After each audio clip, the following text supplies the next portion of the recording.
Hi, this is Caity Buck. I am here doing my field experience number 4 and number 5 for EDU 709G01.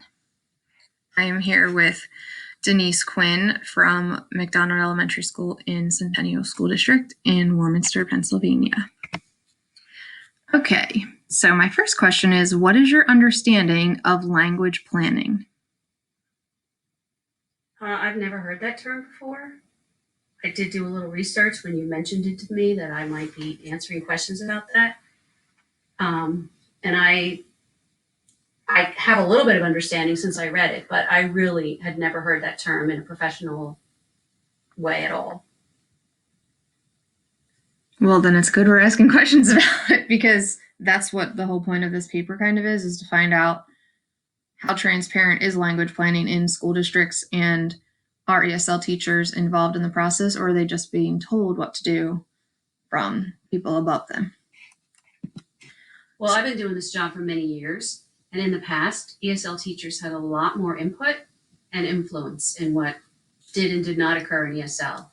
But that was maybe up until 10 years ago.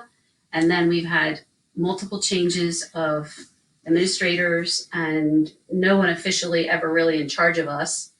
No meetings have been held with anyone higher up than our teacher coordinator, who is an ESL teacher in another elementary school in our district, and she's not sure who she reports to at this point. Okay, so based on all of that, then I would think that your question about does your district have a language plan, and if so, do they call it a LAU plan? You might not know for sure. Again, that's another term I had never heard of. We do have policies in place, and they were updated maybe 2 years ago regarding ESL. I think they were disseminated, but there was never any conversation held. We never met to discuss. We had no input as staff, as teachers. It was all handled by our assistant superintendent at that time, who's no longer with our school district. So when I did the research and pulled up your policies, it looks like the one that I found follows the expectations for a LAU plan, but like you said, it's not called a LAU plan. It doesn't say like language plan for Centennial School District. It doesn't have that wording on it. So you kind of answered this. How were you informed of your language plan or your policies that you mentioned? I can't even say we were informed. I do believe an email was sent that we should read over this or something to that effect, but there was no follow-up. She never met with us. I could probably count on one hand how many times we met with her over a 5-year period. She really had no involvement with us on a day-to-day basis. We're probably one of the smallest programs in the district. And so honestly, not a lot of attention is paid to us other than when we are having any kind of audit done by the state. And then it was more like we got emails saying, I need this, I need this, I need this, I need this. You need to do that. You need to do this. You need to do that by this date. Mm-hmm. So then clearly you did not help create your language plan. No. So you were not involved in that. I will skip that. Okay. Are you expected to share information about the ESL programming and language planning to the classroom teachers, or is that information provided to them by someone else? Well, again, for many years, we used to hold professional development. Myself and the other ESL teachers and regular teachers would attend, and we would inform them, teach them, answer questions regarding ESL. I said, but in the last 10 years, that has heard very little. We used to actually go to, when new teachers were hired, we would go and meet with them and talk about what our programming was like in the school district. But those days are long gone. Oh, you mean like when they have induction? New teacher induction, yes. We were always included in that process. We always had like a dedicated time that we were invited to come. It was in the end of August. That makes sense. That's a good time to teach the new teachers what to expect. Now, the good news on the front of ESL and regular ed is that they are undergrad required to take a course with ESL information in it, which that did not for many years happen. So they have some background knowledge, and there are more and more people going into ESL and getting ESL certificates, but there's still people that they've never had any direct exposure to ESL students. And now if you come and teach in our school, the chances are very likely that you will have an ESL student in your class or a former ESL student in your class. Mm-hmm. Is there anything else about language planning that you would like to share? You know, like an opinion on something or an experience you've had, like with documents that might be expected. I mean, so what I read in the language planning and in the English Learners Toolbook, that's for state and local education agencies. It talks about how every school must begin with a home language survey in their enrollment process or something. And I know that my district has that page created, and we mentioned that it's an expectation through the law. But ours is not translated into any other languages. It's all in English. Ours is not translated into any other languages either. It does exist. It has existed since for many years. It has been required that all parents completed at registration until recently. There was a change made that ESL teachers were unaware of. A decision was made by someone who was completely uninformed. He was trying to streamline the process of registration, and he thought that perhaps he could do that by eliminating the home language survey because he had no understanding of the value of it and also that it was required by law. So once he was informed of that, and it happened in my school and it happened directly to me because a teacher came to me and said that they had a student they thought might need ESL services, and when they gave me the name, I said, I have no paperwork on that student. But I looked in their their CRF, and there was information in there as far as the parents responded that the child spoke Russian at home and different things that were a red flag to me, but there was no home language survey. When I reached out to the registrar, she said, oh, I was told that I no longer need to do that form. And so I informed her that that was not true, that that was a legal document that was required by the government, and that change could not be made. I said, I need to know who told you that. She informed me. I reported it to my ESL coordinator, who immediately contacted him. A meeting was held so that he could be educated. And the form is now back in the registration process. But so my question is, whose job is it to inform someone in that position? He's in the district office, right? So how would he be unaware? And if he is, who should have been telling him? He has been in charge of secondary ed. And sometime over the summer, since our superintendent left, and that she was not replaced at that time, they divvied up some of her responsibilities. And I guess the issue of registration must have fallen on his lap, and he just looked through it and decided to eliminate some forms. He was trying to simplify the process. But again, he was uneducated in the area of ESL and had no idea, because we've not been using the form that the state has available or the federal government, which actually has a disclaimer at the top and explains this is a legal document, it's required. That was no longer on our form because, as we call it, they centennialized it and put the name of the district at the top, and they removed that paragraph. So if you didn't know that that was a legal document and required, you wouldn't know based on looking at the form. Mm-hmm. So in his defense, he didn't know, but that's not acceptable. Mm-mm. And he also didn't ask anybody that I'm aware of. He didn't approach the ESL teachers and say, do we need this form? He didn't understand the purpose of it. I don't think when he realized the ramifications of them not having that form, he rectified it immediately. But in the meantime, there were students registering, not completing that form. So now I have to backtrack and go through files and say to the registrar, you need to produce home language surveys for these students. They don't have one. And yeah, I mean, I'm wondering how long did that go on, and how many kids didn't finish it before you caught it? It started during the pandemic because people were registering for kindergarten for the fall, and they were not completing all the forms, and they were allowing the registration to start. In other words, they put the child into the system even though they didn't have all the paperwork done, because it was being done remotely, it was being done online in different ways, and some of our parents don't have that accessibility, so they were allowing them to not complete all the forms. They were supposed to go back and fill the gaps, but they didn't always do that. And we recently found 2 additional kindergartners who still didn't have one in their records. So we contacted the registrar, and she did get a hold of the families, and they completed them. So I think we're up to date in our building, but I guess I'm Right, not and gonna that's know for sure. literally the first step of your language plan for identifying an ELL. That's what tells you, should I test them or not?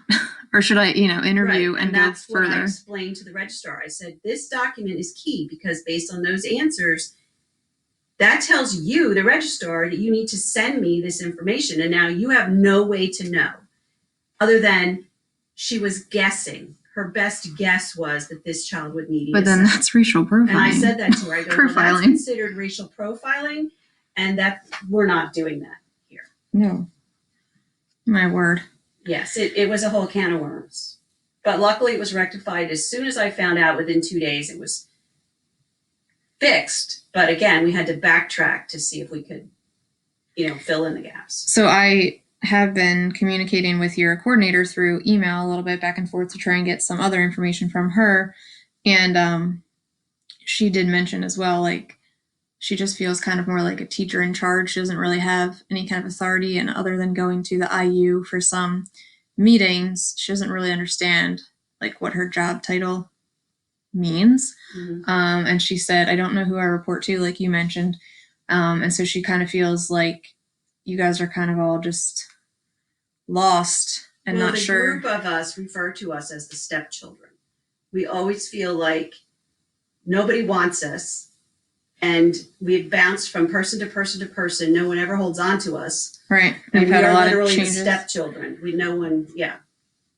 I know, and that's unfortunate because I feel like how can you run a department like that? There's going to be gaps and mistakes made if you don't have someone leading the ship. Well, so my other question is then, how do you keep current and know what your program expectations are if no one is leading you and like sending you webinars or, asking you to do these things or saying you need to read this or submit this documentation or whatever? Do you do all that yourself? Well, our coordinator does send us things regularly, any information she gets regarding any kind of workshops or, any kind of programs that she thinks would be relevant to us. But again, we have no mandate that we need to do it. And often on in-service days, they have nothing to provide us. So they tell her, it's your job to figure out what they're supposed to do all day. So she usually comes to us and says, what do you guys want to do? Basically.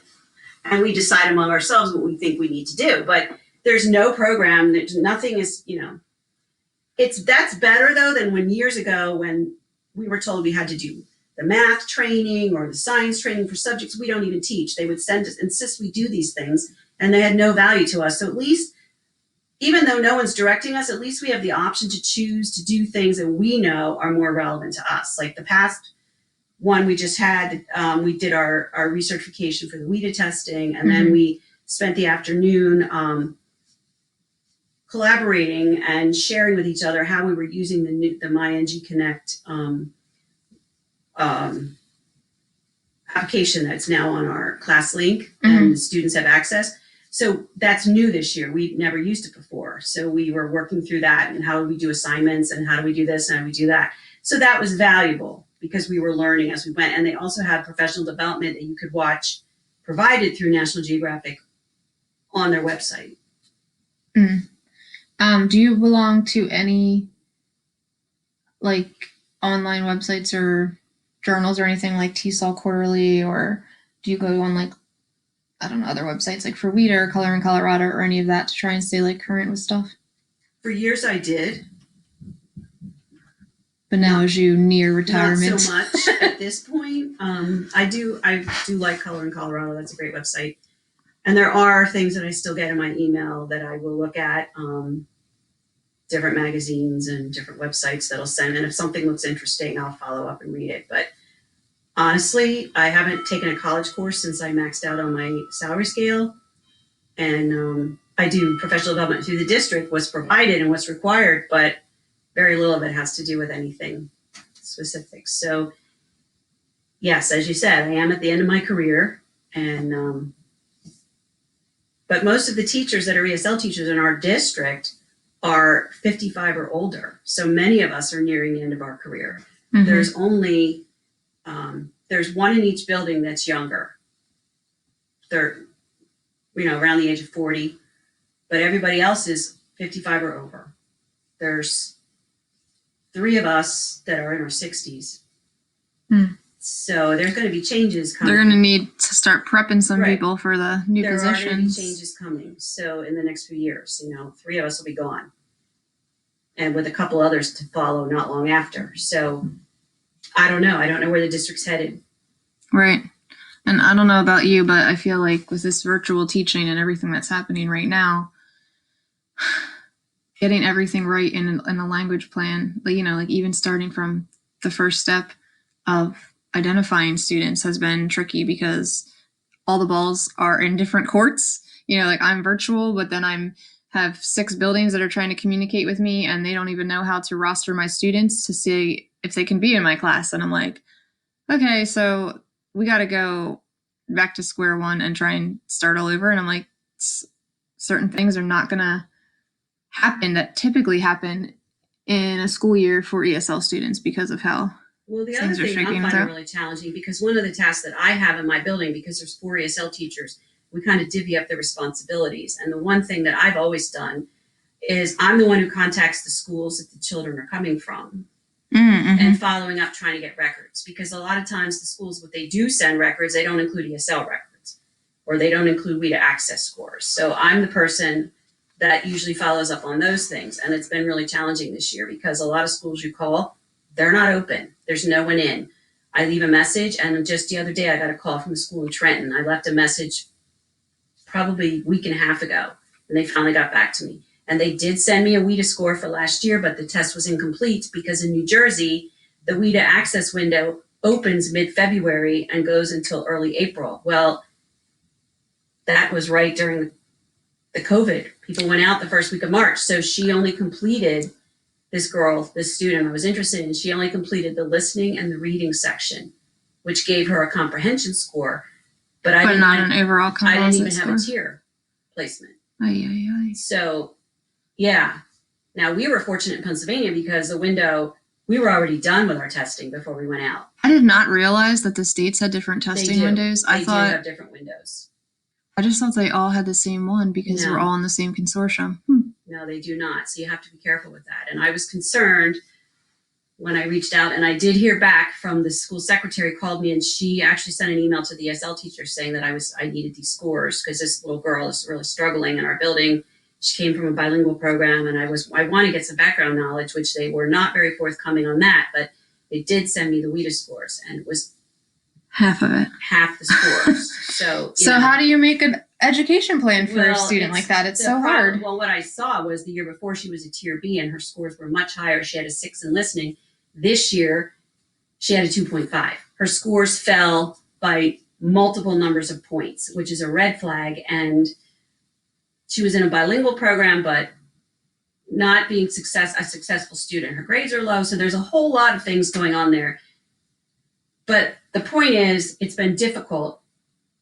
We've had quite a few students move to us from Brooklyn, New York, and Queens, from public schools there, and which I feel like is a new thing in the area. A lot of these families are from Uzbekistan originally, and some schools have been fabulous and gotten us records. I've talked to people. Other places I still haven't heard from, and the kids have been with us since the first day of school. So I have no confidence that I'm going to get. But then that also makes me question, what is that school's language plan? Who's in charge of communicating at their school level when a student leaves? Or do they just kind of wipe their hands of that kid and say, oh, they moved, I'm done?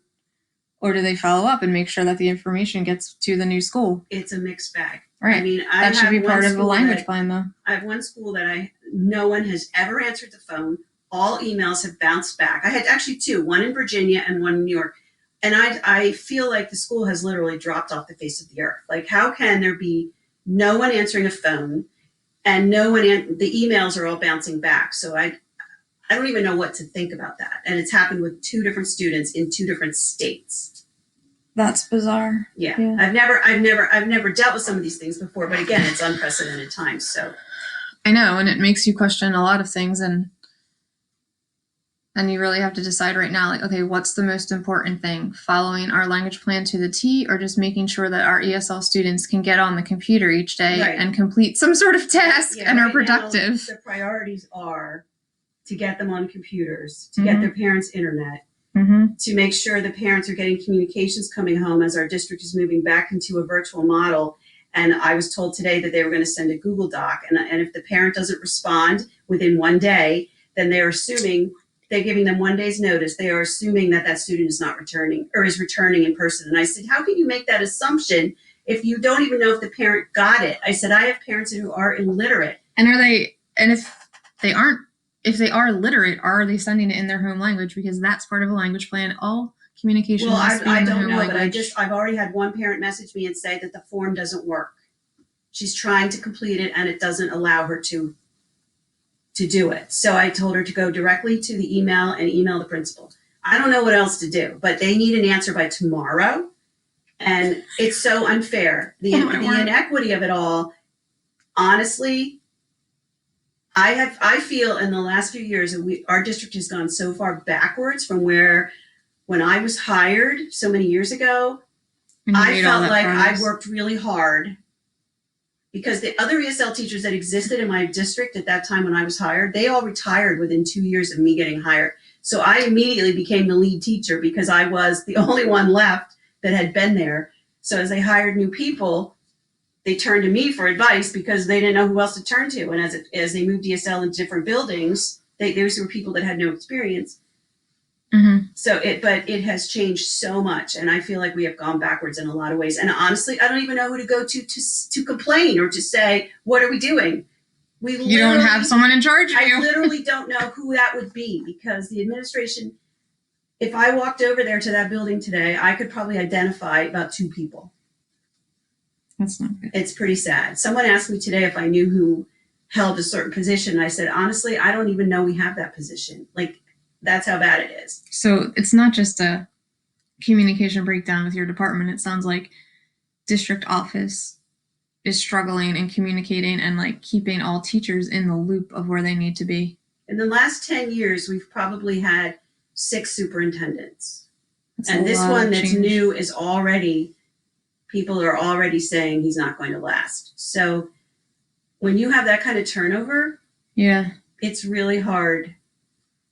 A lot of things go by the wayside. Right. You need longevity. Like in my district, my superintendent was the assistant superintendent prior to that. And before that, he was head of people services and ran the ESL department. Right. And before that, he was a principal. So like he has had 20 plus years of service in just my school district. Mm-hmm. And he's going to be there until he's 70. Like there's longevity. There's no one in our administration that's been in our district that long. And most of them are probably in their 40s. They maybe even haven't even been in education that many years. It's a younger group of people for the most part, and they've come with little experience. Right. And most of them no experience in your district, in your area. Right. They don't know the area. They don't understand the dynamics. They don't. And the thing is, I'm finding that they don't really want to hear about what it used to be like. They don't want to know the past. And I'm sorry, you need to know the history of things. Mm-hmm. So you don't repeat mistakes. You need to understand where the people in this community are coming from. I mean, yeah, but there's not a lot of interest in that, in my opinion. And I feel like we have a lot of people who are just looking, this is a stepping stone on their way to wherever they think they're going. Looks good. So they don't care about the communities of the ESL families and what countries they're from and their cultures and how to help them feel more part of the school community. And it's all supposed to be part of your language plan as well. Our principal is invested, but our superintendent is not, in my opinion, invested in what's going on. But your principal is Hispanic. He is. Which I think naturally ties him a little bit more. And he has an ESL certification. So it's been very helpful to have that, but some decisions were just made in our district in the last 2 days regarding virtual learning and ESL families, and he doesn't agree with them, our principal. He knows I don't agree with them, but he said to me, the people that are currently in charge don't really want to hear it. They're making decisions. I don't know what they're basing them on. They didn't ask us for any input. See, they don't want to hear about the people in the trenches dealing with it every single day. Nope. And if they're only giving ESL families 24 hours to answer a question, that seems... There's a lot of inequity. Well, You only do that if you're hoping that you won't get answers. Like what? I don't understand exactly. And they, for whatever reason, they want the ESL families to come to school in person during this shutdown. Shutdown. The special ed and ESL kids, they want them in the building, which would, if they all came, it would be about 125 students out of approximately 800 would be in the building.